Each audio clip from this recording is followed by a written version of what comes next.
I know this girl, or I knew this girl, that was always trying to figure it out and always trying to get it right.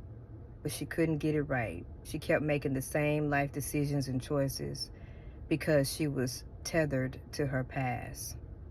Don't be a person that holds on to your past. Move forward to your future. My name is Marion, and I'm with Restoring Ghettos Forgotten. And I wish to tell you a story today about a young woman that was stuck in her youth for a long period of time. And because she was stuck and tethered to her past, she kept repeating that cycle. She kept repeating her past over and over again. And I'll just go right into it. Are you one of those people that's stuck in your past and you're trying to figure out why you continue to make the same bad decisions over and over again? Don't find it strange. A lot of us are. And the young woman that I'm talking about is myself. There was a time where I just really didn't know why I kept repeating the same cycle, getting the same results. It was insanity. And I had to figure that out. So I had to go inside myself to figure it out. And I had to seek the face of God so that he can expose to me what was the reason behind it and what I was still holding on to. And so this was many years ago. I was trying to figure out why I was still choosing the same men that I was choosing and getting the same results.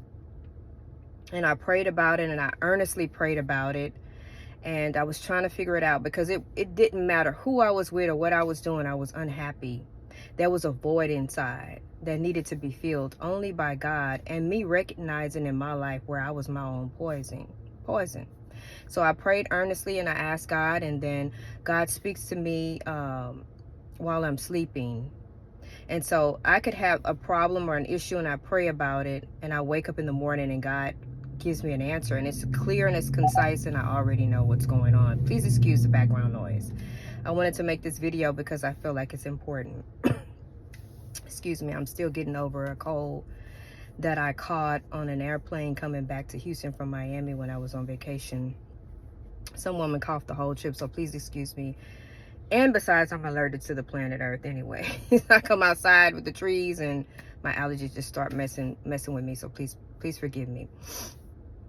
But I'll go on to say that after he gave me my answer, the answer was, it was clear. It was clear that I was punishing myself simply because I believed all the traumas that I experienced as a child needed to continue forward with me to my future.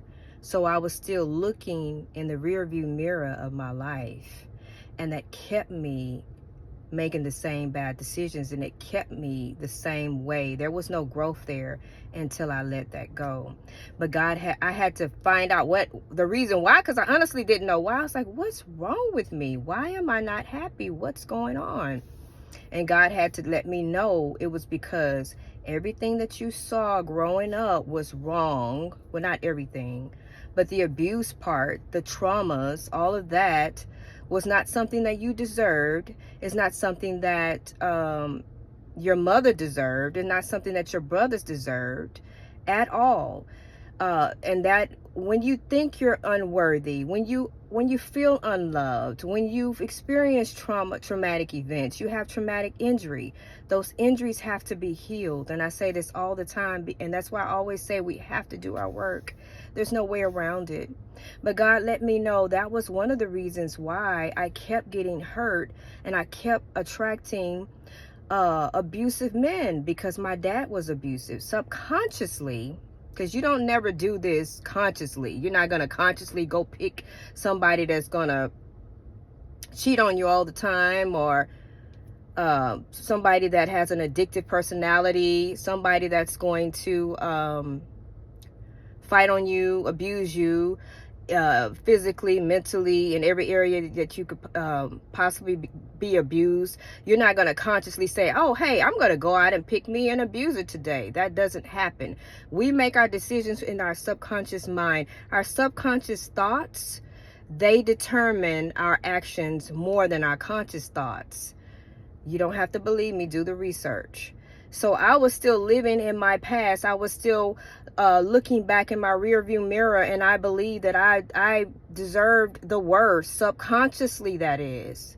Because even though my words were saying I was better than that, my mind had to be changed. I had to change my subconscious thoughts. I had to change my mind. That's why this channel is mostly about changing our thoughts so that we can ultimately change our lives. And that's what it's really about. And it's about us going back and doing our work.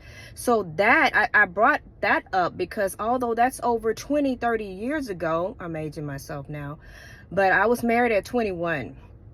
So even though that was maybe 30 something years ago, I still remember that was the beginning of my healing, because that let me know why I was going through what I was going through. So then I started to pray for healing. But it was not only healing that helped me get through. It was actually a lot of counseling sessions, and it was different counselors. I'm not going to lie to you. Sometimes I got bored, or sometimes I didn't want to hear what they had to say. Sometimes I didn't want to do what they wanted me to do, and I would move on to the next. But I always stay connected to my source, which is God, because my grandmother always implanted in me, never forget to pray, Marion. No matter what you're going through, no matter how you feel, never forget to pray. So I always prayed every single day. I've been praying every single day. Without fail, my grandmother instilled that in me. So I prayed, and God is always able to speak to me and to direct me through that intimate connection that I have with God. And so that's when I first knew that's what you're doing. Wow. It was amazing. And I say that because until I did that, I really didn't know why I kept just going through this same vicious cycle. And it was crazy. It was horrendous. And I was destroying myself, and I was punishing myself over something that happened to me that I didn't deserve, that my mother didn't deserve, that my brothers didn't deserve. So I had to first forgive the person that hurt us so desperately, and I had to forgive myself for making bad decisions and some of the things that I did because of it. And then I was able to start really loving myself and start growing. But I had to do the work, you guys. There's no way around it.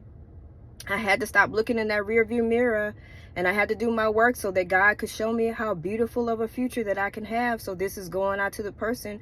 You're stuck in that rearview mirror. I see you. Because you know why I see you? By the way that you respond to certain things, by the way that you act, by the words that come out of your mouth, the unforgiveness in your heart, the anger. I see you because I was once you. And I'm still not 100%. I'm still working on myself. I'm a work in progress. There are layers, and I want to speak to the people that has experienced traumatic injury, such as I. There are layers of traits that you learn when you learn how to survive while you're going through your traumatic injuries. You're going through the process of those things. You develop a survival mechanism that is unhealthy and it's toxic. And I don't care what nobody say. We have to let go of those traits. We have to. And the only way we can do that is by talking to a professional. You want to have your prayer time because you want to take care of your heart, your spiritual health and well-being. So you have your connection with God, your personal connection. You need that first. But you also need to go to talk to someone that you vet, that you trust, that could peel back the layers of your toxic traits, so that you can let go of those layers. And you can let them go, but first you have to realize they're toxic and they're negative, and they're only keeping you stuck in that same rut that you were in however many years ago this traumatic injury happened, because it just simply follows you. And when people say you need to heal your inner child, yes, you need to heal your inner child if you had traumatic injury in your childhood. Some people don't have traumatic injury until their adulthood, but you have to go back and let God heal those things. Let God heal you. I hope that's not too loud. It's getting a little hot in here. But yes, I wanted to tell you about this girl that I knew, because I'm no longer her. I'm no longer her. I'm a work in progress, yes, but I am no longer that broken little, scared, fearful little girl that only wanted her daddy's love. She always wanted her daddy's acceptance and his love and his care and his concern.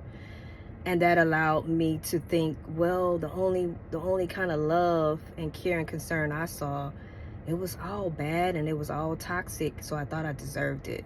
So I allowed men into my life that was similar to my dad.